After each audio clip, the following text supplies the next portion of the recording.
श्री गुरुभ्यो नमः।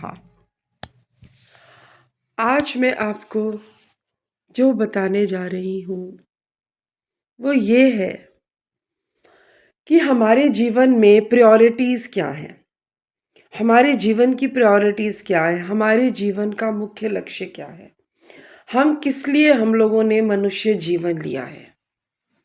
ये सारा ब्रह्मांड, ये सारा सौरमंडल, ये समस्त सृष्टि पृथ्वी ने जो रचना की है उसमें दो योनियां बनाई हैं, दो कैटेगराइजेशन की हैं।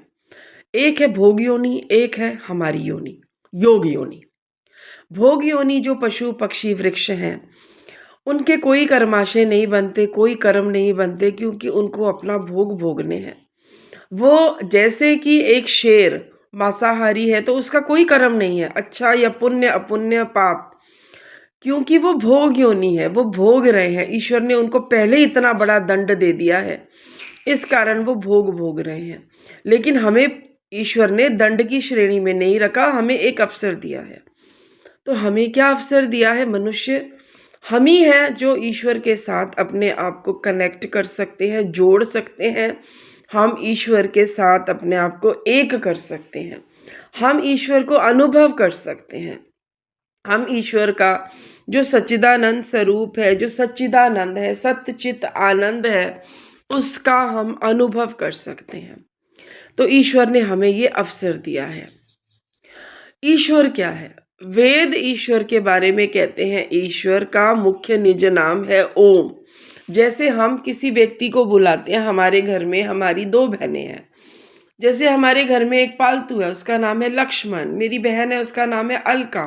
मैं लक्ष्मण को बुलाती हूँ तो अलका नहीं आती, अलका को बुलाती हूँ तो लक्ष्मण नहीं आता, क्योंकि दोनों के नाम अलग अलग हैं और दोनों को अपने नाम से ही उनकी संज्ञा है। इसी तरह ईश्वर का मुख्य निज नाम है ओम। तो हम जब ओम कहते हैं तो हम किसको पुकार रहे हैं? हम किसी नदी को नहीं पुकार रहे, पहाड़ों को नहीं पुकार रहे, ब्रह्मांड के किसी आदित्य लोक को, द्युलोक को, अंतरिक्ष लोक को नहीं पुकार रहे। ये है ईश्वर।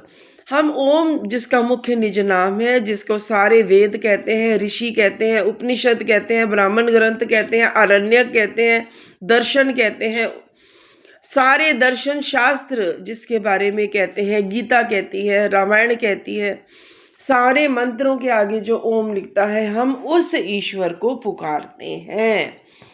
ईश्वर ने जो अपनी सृष्टि की रचना की है उसमें कितने लोक भी बनाए हैं, द्युलोक बनाया है, अंतरिक्ष लोक बनाया है, पृथ्वी लोक बनाया है, फिर द्युलोक के देवता बनाए हैं, द्युलोक के देवता आदित्य बनाए हैं, पृथ्वी के क्या बनाए हैं? अग्नि, और अंतरिक्ष लोक के वायु और विद्युत देवता।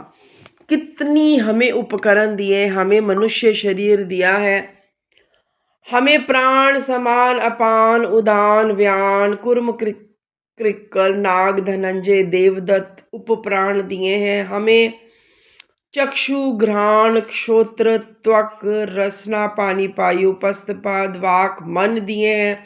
हमें रूप रस गंध स्पर्श शब्द दिए हैं। हमें सत्व रज तमस दिया है। हमें अहंकार और मह तत्व से बनाया है। हमें पृथ्वी जल वायु अग्नि आकाश तत्व दिए हैं। फिर हमारे शरीर की रचना की, फिर हमें आत्मा दी। तो ईश्वर ने क्या किया है? हमें ये सारे उपकरण दिए हैं।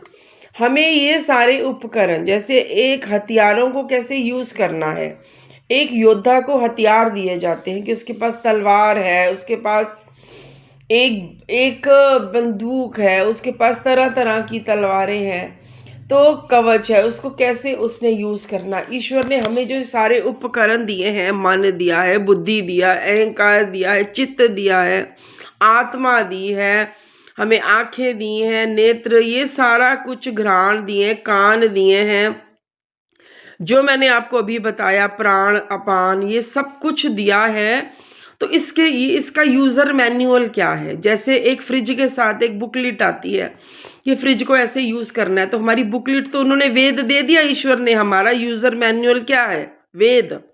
वेद में जो कुछ बताया है हमें वैसे ही अपने जीवन को चलाना है।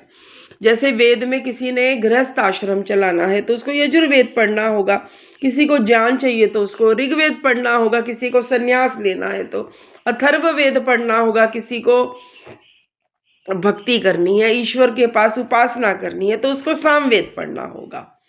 तो हमें क्या हो, सुबह उठते ही प्रथम 5 बार ओम कहना चाहिए, रात्रि को सोने के पहले 5 बार ओम कहना चाहिए। इस तरह हमें अपने मनुष्य जीवन को सार्थक करना चाहिए। तो हमें इसलिए आवश्यक है क्योंकि हम उस यूजर मैनुअल वेद को जान सकें, ईश्वर को जान सकें। ओम तत्सत, ओम तत्सत, ओम तत्सत, ओम।